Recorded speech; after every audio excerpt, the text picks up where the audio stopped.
Okay, let's dive right into this. Welcome to today's Explainer, where we are looking at something profoundly fascinating, the architecture of our own minds during sleep. I mean, really think about it for a second. We spend a third of our entire lives lying completely paralyzed in bed, essentially hallucinating. So we might as well learn how to take the steering wheel, right? Today, we're exploring the art of lucid intention. Now, often when we hear about lucid dreaming, it's framed as some sort of mystical art or esoteric secret. But directly from our source material, we're going to look at how it's actually a highly structured, practical approach.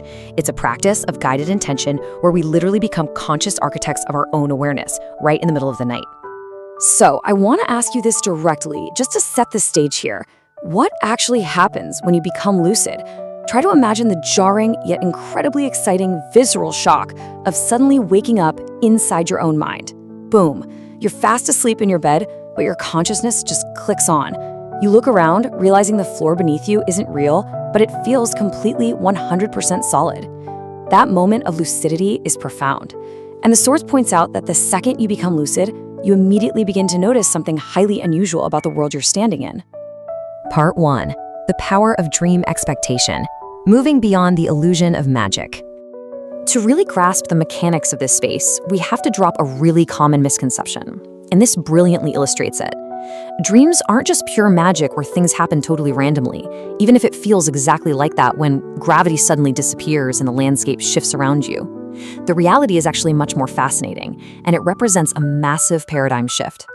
Inside a lucid dream, the world directly responds to expectation, emotion, and belief. It's that simple. What you focus on expands, what you confidently expect appears, and crucially, what you fear can manifest too. It is an immediate, real-time feedback loop of your own internal state. Which leads us to this profound, absolutely crucial realization. Your mindset becomes part of the environment itself. Really, just let that sink in for a second. In the waking world, you know you are separate from the room you're sitting in right now. But in the dream world, your mindset literally is the room. This is exactly why intention matters so deeply. When you realize that your internal mindset is literally constructing the external environment, it completely shifts you from just automatically reacting to the things happening around you to consciously creating the experience. You're no longer a passenger on a ride, you're the creator. Part 2, setting your pre-sleep intention, tools you can use tonight. Let's move on and see how this builds. To deliberately bridge the gap between your waking consciousness and your impending dream state, we build a practice, step by step. Step 1, set a very simple intention before you go to sleep. The source suggests you might want to seek peace, build confidence, find healing, gain understanding, or, hey, simply ask for a beautifully vivid dream experience. Just keep it simple. Step 2, focus on clarity over pressure. You aren't forcing this to happen. You're just setting it up with a calm, clear mind. And Step 3, gently carry that feeling into the dream. It's not about repeating some rigid, stressful phrase over and over in your head like a robot. It's about holding on to the genuine essence of what you want to experience as you drift off. So the crucial point here is this.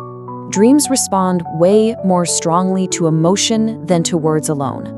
Emotion is the actual coding language that the dream understands.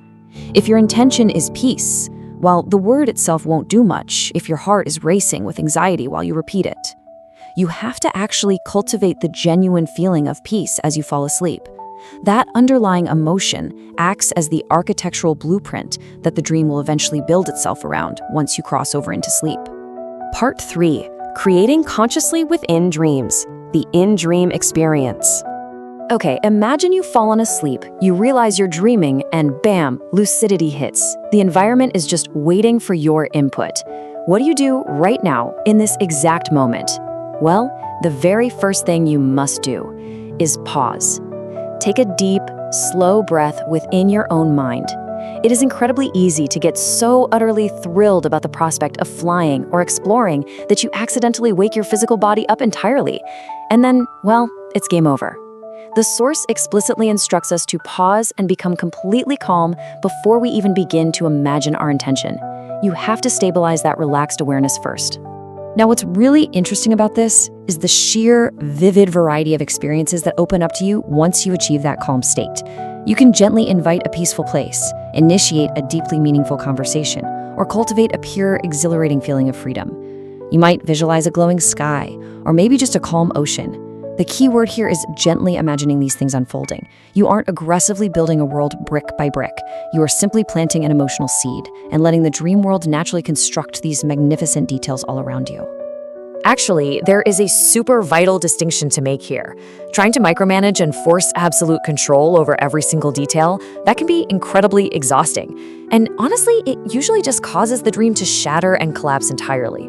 Contrast that with allowing the dream to unfold naturally. The text reminds us that the more relaxed your awareness becomes, the more beautifully the dream responds. By trusting the dream and just guiding it gently, the most stunning, unexpected experiences emerge. It becomes this incredible collaboration between your conscious mind and your subconscious canvas. Part 4. Beyond the dream world. The ultimate takeaway. You know, we aren't just talking about a fascinating trick you can do while you sleep here. We are pivoting to a much broader, deeply human truth. The source suggests that lucid dreaming is ultimately a profound lesson in how 3 interconnected forces, awareness, emotion, and intention, work together to shape experience itself. Think about it. In the dream, your awareness wakes up, your emotion fuels the environment, and your intention guides the narrative. You are seeing immediate, undeniable visual evidence of your internal state manifesting as your external reality. So I want to leave you with this final, truly provocative thought.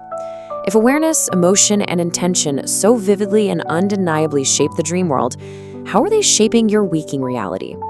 The author notes that perhaps this understanding matters far beyond our dreams. Take a moment today to consider how your everyday expectations, your underlying emotions, and the basic intentions you carry are quietly building the waking world you walk through every single day. Pretty wild to think about, right?